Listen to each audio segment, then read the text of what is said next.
लोकसभा चुनाव के 5वें चरण में मुंबई समेत महाराष्ट्र में सबसे कम मतदान हुआ।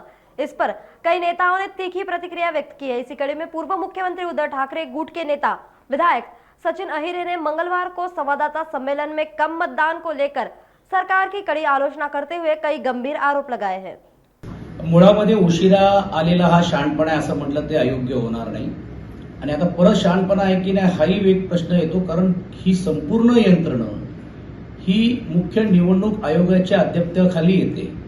मला वाटते कदाचित तक्रारीचा त्यांचा पत्ता चुकलाय का असं म्हणावं लागेल। मुख्य सचिव काय चौकशी करणार?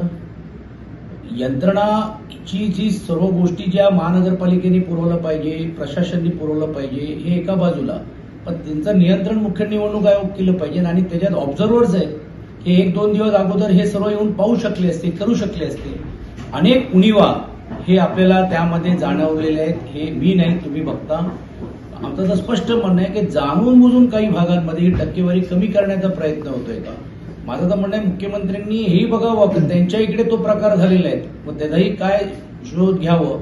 आणि आश्चर्याची गोष्ट अशी आहे की काल एक उपमुख्यमंत्री सांगतायत की रडीचा डाव खेळतायत, म्हणजे आम्ही तक्रार केली तर, आणि आता खुद मुख्यमंत्री ही तक्रार करतायत। यातूनच ही गोष्ट स्पष्ट होतोय कोटीवधी रुपये महानगरपालिकेचे खर्च करून देशाच्या पंतप्रधानांचा रोड शो चांगला होऊ शकतो, चांगला इव्हेंट होऊ शकतो, पण लोकशाहीचा इव्हेंट अशा प्रकारे ढसाळ पद्धतीने जाणून बुजून केलाय का हाही एक प्रश्न निर्माण होतोय। आणि सुविधा न ठेवणं याच्या मूळचं कारण काय होतं? मी तुम्हाला एक उदाहरण देऊ इच्छितो।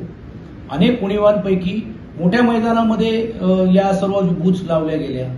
आपल्याला सर्वांनाच माहिती आहे की पूर्ण रीतीने 36-37 पर्यंत आपला तापमानाचा पारा वाढल्यानंतर तुम्ही अशा वेळी अपेक्षा कराल की लोकांनी लाईनमध्ये उभं राहून, पाण्याची व्यवस्था नाहीये, काही भागांमध्ये शौचालयाची व्यवस्था केली तर जाऊ शकत नाही माणसं तिकडे, आणि लाईन सोडून गेले तर कसे जाणार आहेत?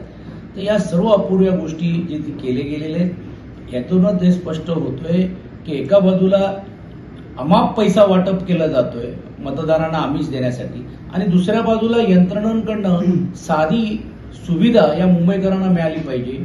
ज्या पद्धतीने वोटिंगची मशीन्समध्ये स्लो चाललेले होते, आरओ असतील, एआरओ असतील, वारंवार आम्ही तक्रार करून पण होत नाही। मतदार याद्यांमध्ये मोठ्या प्रमाणावरती घोळ पाहायला मिळालेला आहे। काही मतदार यादीमध्ये गेल्या वेळी निवडणूक केलेल्या लोकांची नावं डिलीट केलेली, काहीचे जे गेल्या वेळी मतदारमध्ये नाव आहे यावेळी मतदार यादीमध्ये नावच नाही, काहीचे फोटो वेगळे। ह्या सर्व जे कारभार पाहता हा प्रश्न निर्माण होतो की नेमकं ह्याला जबाबदार कोण? आम्ही सी ॲप मध्ये या सर्व तक्रारी त्या उमेदवारांनी केलेली आहेत, पक्ष म्हणून पण केलेली आहेत, आणि नजीकच्या काळामध्ये ॲडव्होकेट अनिल परब जी आहेत ते याच्यामध्ये पुढाकार घेऊन या सर्व डाटा आम्ही गोळा करण्याचा प्रयत्न आम्ही करतोय। हे कशा प्रकारे झालेले आहेत, काय विशेष काही अधिकारी लावले गेले होते का, त्याची अपॉइंटमेंट कोणी केली, काय झाली, आणि मग काही कशा प्रकारे प्रशासन होते, मग ते प्रशासन यंत्रणा आतले पण आणि बाहेरचे पण कसं असहकार्य काही ठराविक विभागामध्ये करत होते।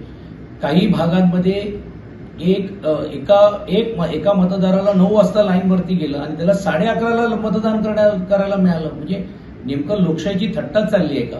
त्या सर्व बाबतीत उच्च स्तरीयवरती पण देखील याच्याबद्दलची आम्ही तक्रार करणार आहोत, आणि वेळ प्रसंगी आली तर पिटिशन पण फाईल करण्याचा निर्णय पक्षश्रेष्ठींच्या माध्यमातून घेतला जाईल। नागपुर समय, गली से दिल्ली तक।